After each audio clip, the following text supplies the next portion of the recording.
सम्मानित लोगों को हार्दिक अभिनंदन और हार्दिक करती हूँ। और मैं बच्चों को आशीर्वाद देती हूँ कि आप लोग उच्च शिखर पर पहुँचे और अपनी प्रतिभा को बिखेरे और आपके माँ बाप और आप लोग जो भी सपना देखे हैं उसको स्वीकार करें।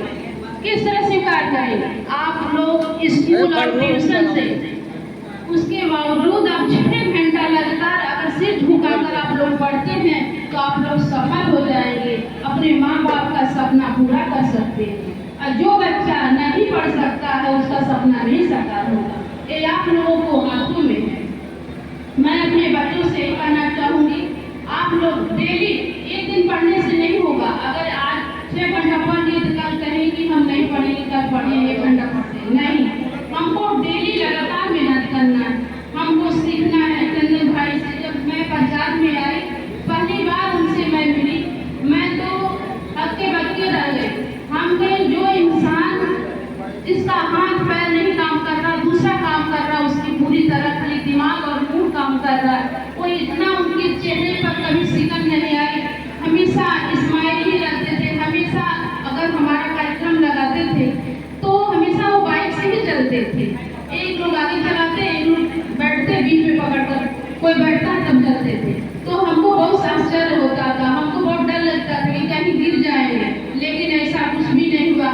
उनको उनसे सीखने की आप लोग की जरूरत है।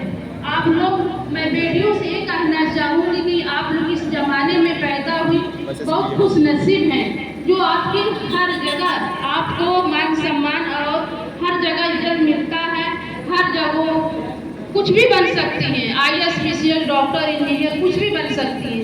ये आप लोगों को पर विचार बुद्धि पर विचार करता है। आप लोग निर्णय लेंगे कि हमको क्या बनना है।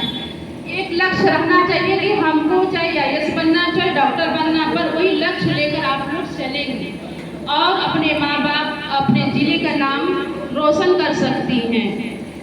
और आप अपने मंजिल को भुला कर जिया तो क्या जिया, है हिम्मत तो मिटा कर दिखा, लिख दे खून की स्याही से वो लकीरें, है हिम्मत तो पा कर दिखा। तो मैं ज़्यादा कुछ नहीं बोलूँगी।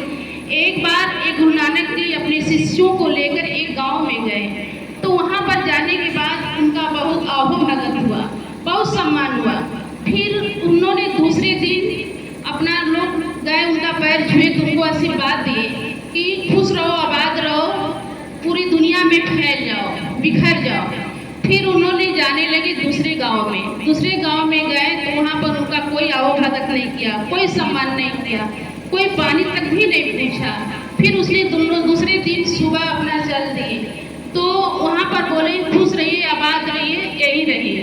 फिर जाने लगे तो उनके एक शिष्य ने पूछा, गुरुदेव आपने उस गांव में गए तो आपको बहुत आओ-भगत हुआ, आपने आशीर्वाद दिया खुश रहिए, पूरी दुनिया में बिखर जाइए, पर उस गांव में हम लोग गए तो हम लोग को कोई पानी तक भी नहीं पूछा, फिर भी आपने ऐसा कहा कि आप खुश रहिए, आबाद रहिए, यही रहिए।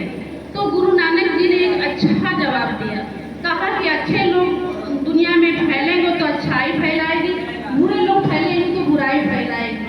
तो हमको उन्हीं से सीखना है कि जब उस गांव में गए तो उनको बहुत आओ-भगत हुआ, पानी पिलाया गया, फिर भी गुरु नानक जी आशीर्वाद दिए। तो और उस गांव में गए तो कोई पानी भी नहीं पूछा, फिर भी गुरुदेव जी ने अच्छा मतलब उनको आशीर्वाद ही दिया कि खुश रहिए, आबाद रहिए, यही रहिए। और वो आप लोग के मन में जो भी सपना आप लोग देखते होंगे ना कुछ बनने का, कोई सपना सो कर नहीं देखा जाता बेटा, हमको जाग कर देखना है, क्योंकि हमको सपना है कि सोने न दे, तो हमको सो कर नहीं देखना है। आप लोग खुली आंखों से देखिए, हर समय उठते बैठते जागते हमको विद्या से ही हर चीज, विद्या शिक्षा वो शरणी का दूध है, जो पिएगा वो दहाड़ेगा। तो आप लोग शिक्षा के बारे में, जैसे शिक्षा किसी के मन में खेलकूद अच्छा लगता होगा, या किसी को पढ़ने में अच्छा लगा, किसी को ड्राइंग करने में अच्छा लगता होगा, तो आप अपनी प्रतिभा को बिखेरिए, चुप मत रहिए, पर उनके साथ साथ शिक्षा भी उतनी जरूरी है जितना पढ़ाई। आप पढ़ेंगे तभी आगे बढ़ेंगे।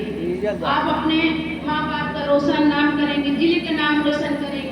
डॉक्टर साहब ऐसे ही नहीं आज यहाँ तक पहुँचे, वो आज मैं 23-24 साल से उनके साथ रह रही हूँ। डॉक्टर साहब सुबह निकलते, सारा दिन मेहनत करते हैं, लेकिन कभी नहीं चेहरे पे शिकन आते थे कि हम ज़्यादा मेहनत करते हैं। लेकिन हम 18-19 परिवारों को लेकर चलते हैं, पूरी जिम्मेदारी हमको लेकर चलना होता, पूरे घर परिवार को लेकर चलना होता।